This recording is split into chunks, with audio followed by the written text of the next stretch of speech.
O ano de 2025 foi um período de transformações profundas, marcada pelo retorno de figuras políticas influentes, mudanças históricas na Igreja Católica e uma escalada de tensões geopolíticas, além de marcos científicos e culturais. Como podemos enxergar toda a dinâmica desse período na ótica da espiritualidade?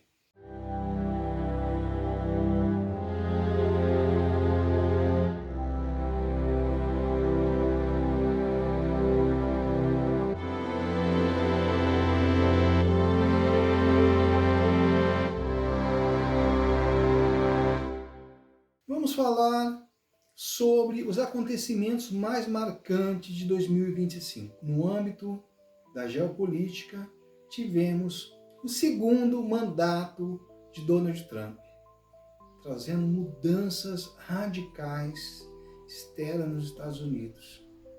Com a retomada da política American First, novas tarifas comerciais e a pressão sobre a OTAN.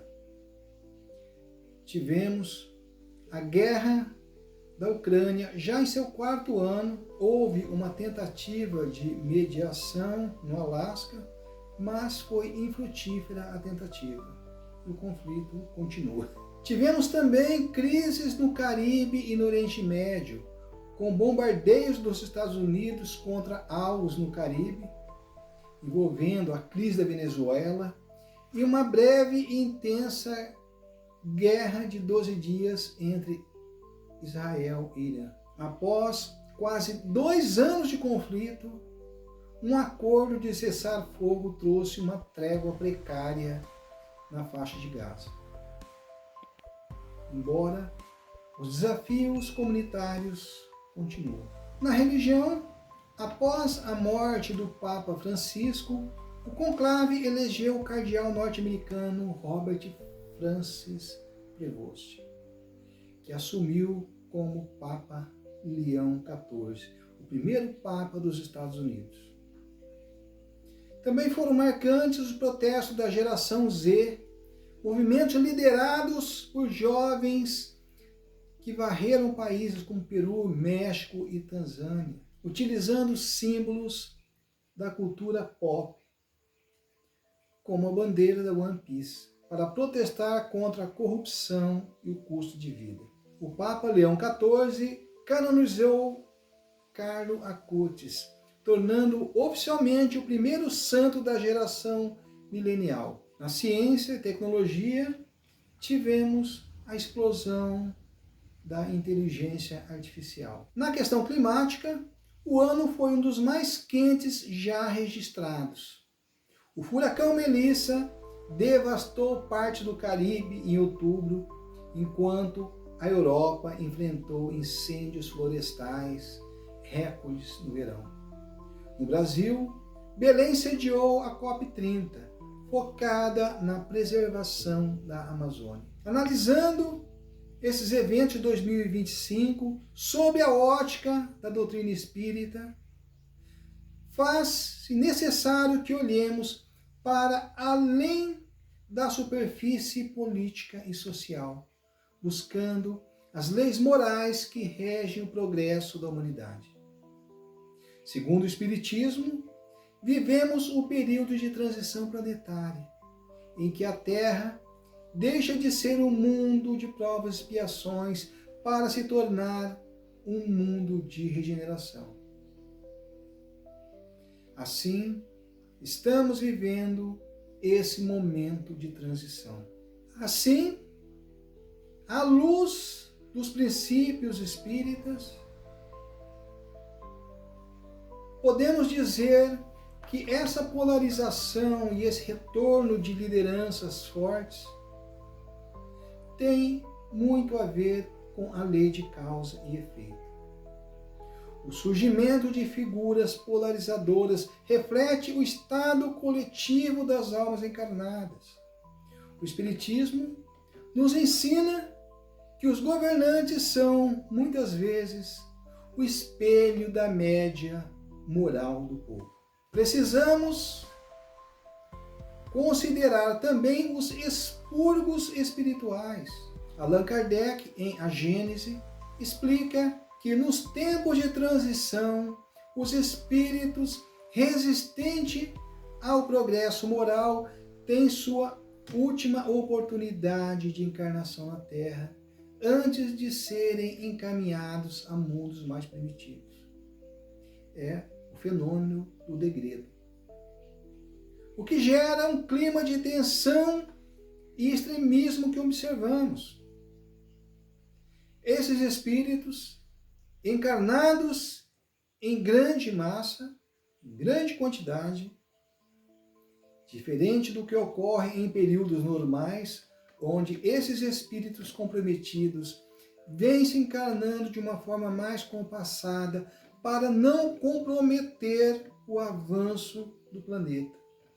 Nesses momentos de transição, esses espíritos encarnam em massa, pois o tempo é curto e todos eles, sem exceção, precisam dessa última oportunidade encarnatória aqui na Terra. Em relação a esses conflitos, como verificados na Ucrânia, Oriente Médio e Caribe, nós temos a lei da destruição.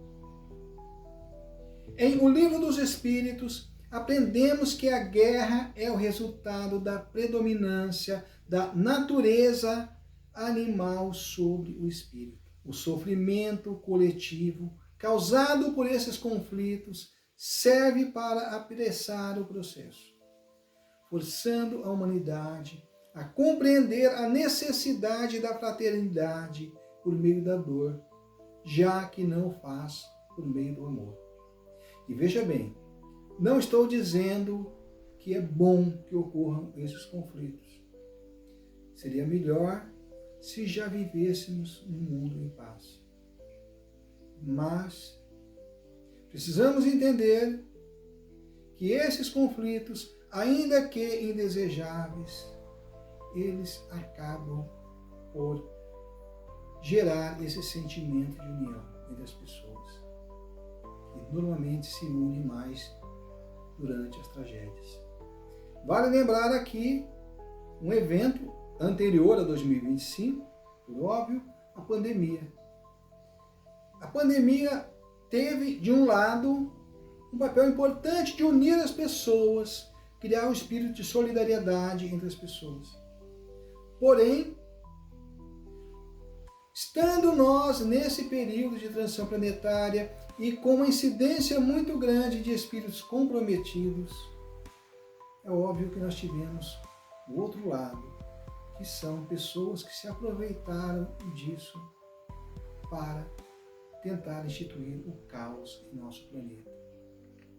Porém, provando que o bem sempre prevalece, nós vencemos.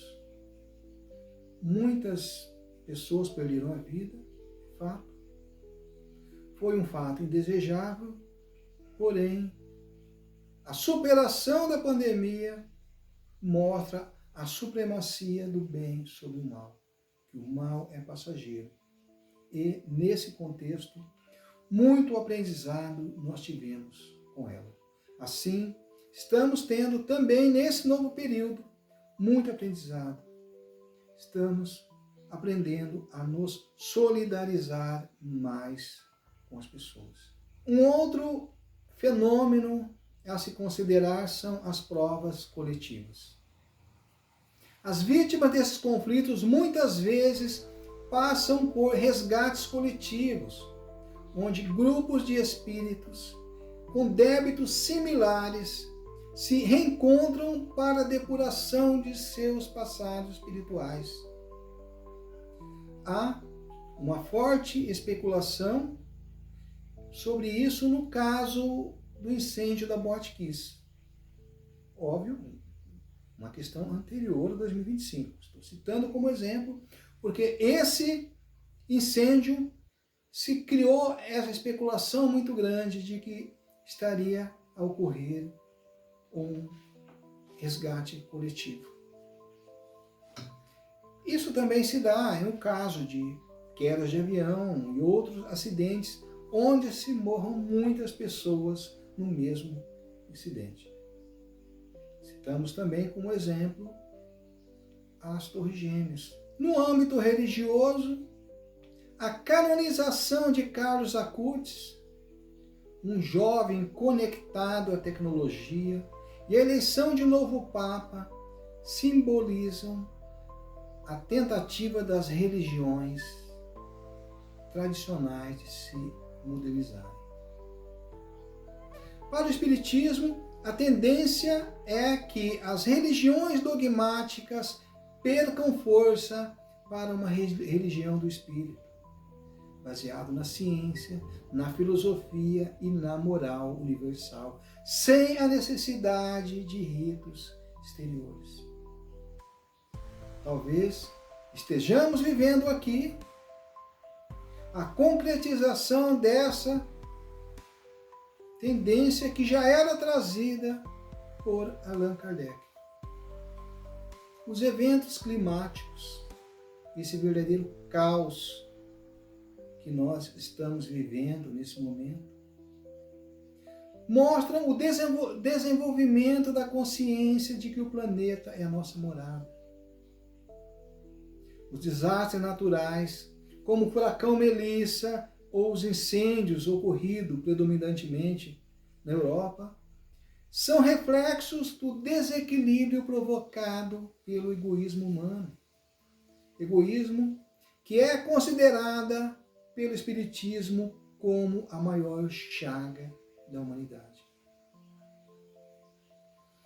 Temos a lei da conservação, pois as crises climáticas forçam o ser humano a praticar a solidariedade e a repensar o consumo, acelerando a transição para uma sociedade mais cooperativa e menos exploratória. Quanto a esse incrível avanço tecnológico que nós tivemos, notadamente com a inteligência artificial, e aqui faço um parênteses, a inteligência artificial não foi criada no ano de 2025. Salvo engano, ela surgiu na década de 50, de uma forma bastante tímida, e passou todo esse período até essa explosão que nós tivemos no ano de 2025. E aí nós temos a questão do conflito entre o progresso intelectual e moral.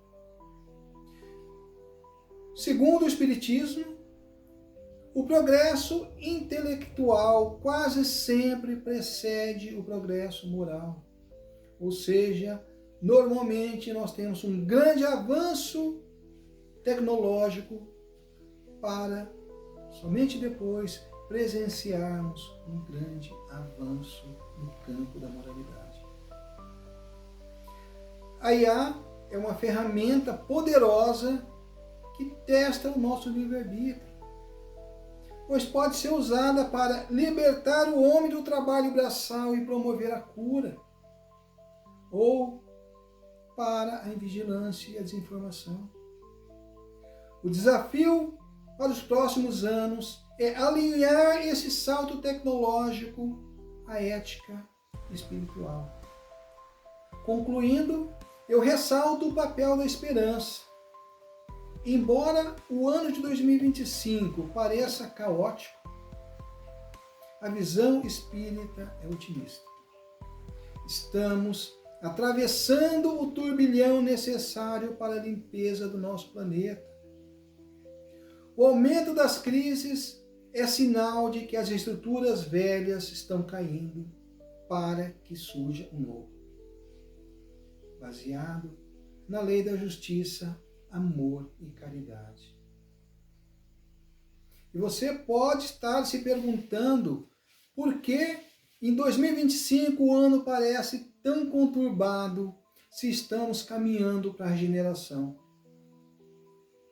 A doutrina espírita, especialmente a Gênese, capítulo 18, salvo engano, explica que a transição não é um evento súbito, mas um processo de limpeza.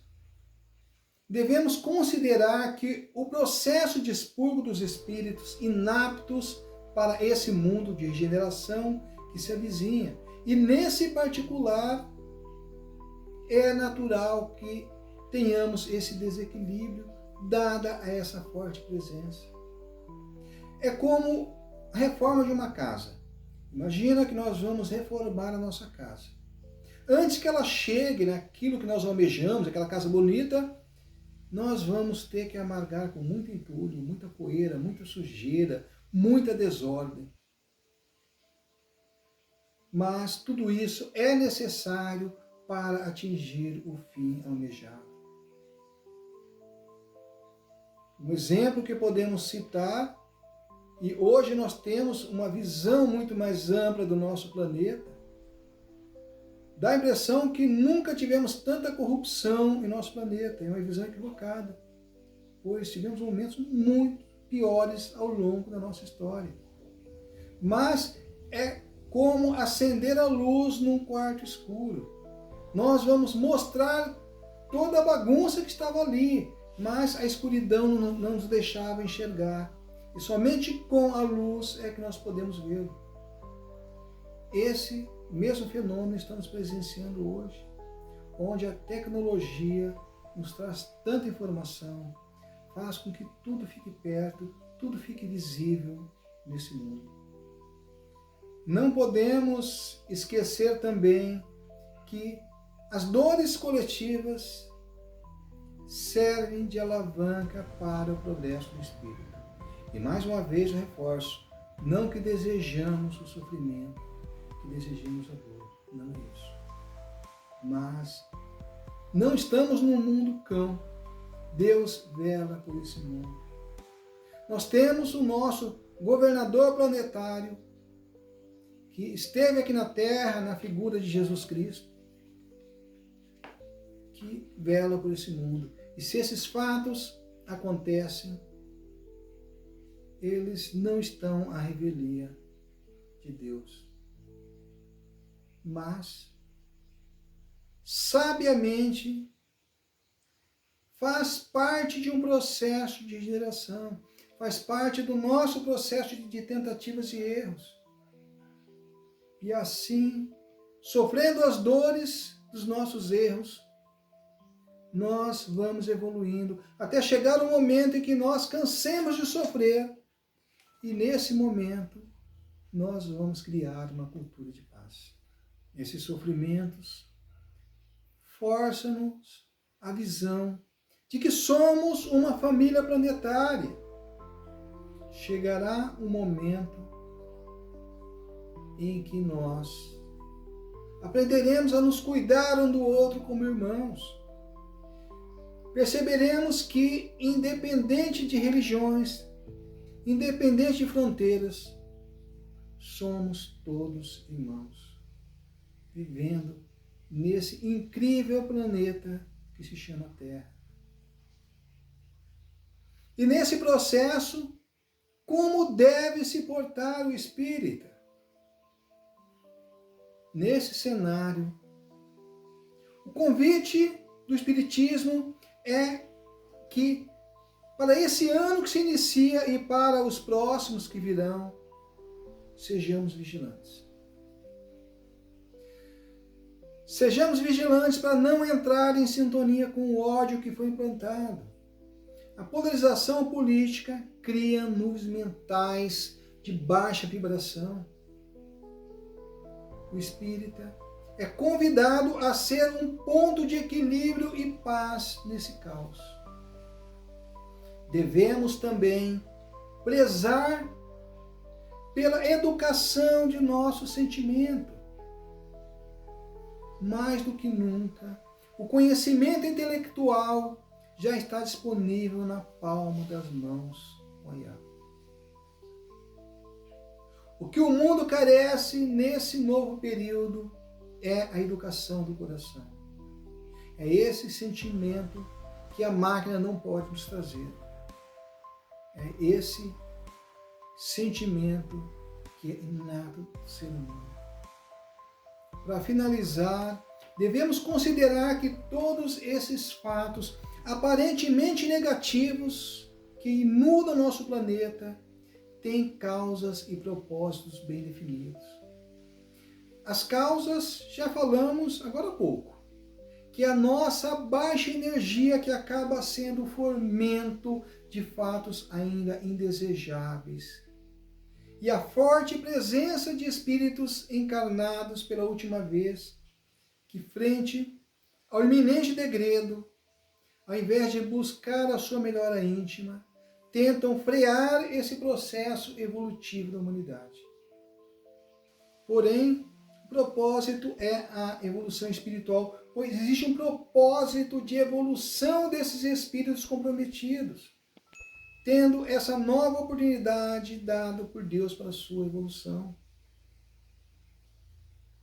Nesse ponto, Deus, em sua infinita inteligência, em seu infinito amor, traz algumas possibilidades de elevação espiritual, trazendo esse encarne em massa, que nós chamamos de reencarnação compulsória desses espíritos, que é, primeiro, dar mais uma oportunidade a eles. Como todo bom pai, vamos dando oportunidades, e Deus dá essa última oportunidade a esses espíritos. Ele nos dá a oportunidade de evoluir espiritualmente ajudando esses espíritos. E aí cabe o nosso papel de tentar ajudá-los, ao invés de empurrá-los para baixo. Aquela ideia que bandido bom, bandido morto, é totalmente avesso e contrário à ideia do Criador. Pois se o próprio Deus dá mais uma oportunidade a ele, por que nós vamos tirar essa oportunidade? Assim, precisamos tentar ajudar esses espíritos. Mas, se não for possível, tentemos ao menos viver em paz com eles. Ao menos nos harmonizar. Pois assim estaremos treinando a nossa tolerância. Então vejamos só aqui 3 oportunidades de melhora. Primeiro, a desse espírito como uma última oportunidade. Segundo, a nossa possibilidade de ajudar esses espíritos. Nós estaremos nos evoluindo. E ela traz uma outra situação. A partir do momento que nós tentamos ajudar esse espírito, possibilita que criemos um sentimento positivo nesse espírito, para que eles sejam tocados pelo bem e possam assim nutrir bons sentimentos, que é o ponto de partida para a sua melhora. Temos também o outro ponto, que é o conviver.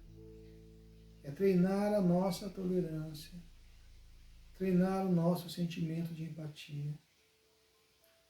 Então, esses espíritos são verdadeiras oportunidades para a nossa evolução espiritual. Precisamos considerar que em tudo o que vemos ao nosso redor há a sabedoria de Deus, propiciando as condições necessárias para a nossa evolução espiritual.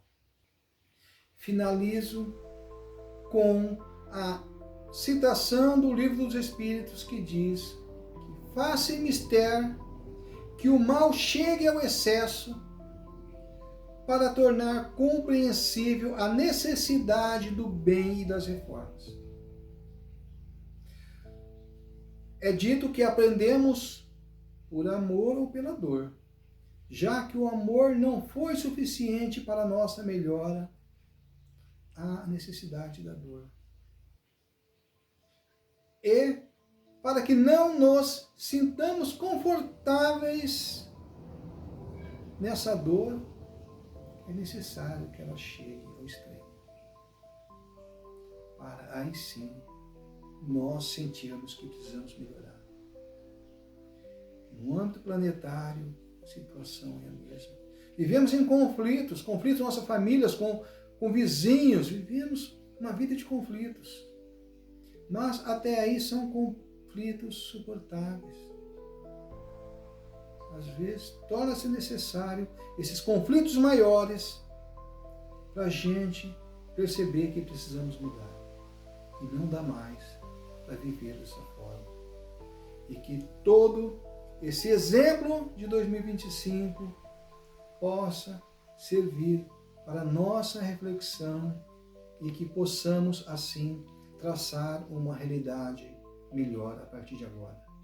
Muito obrigado a todos pela atenção.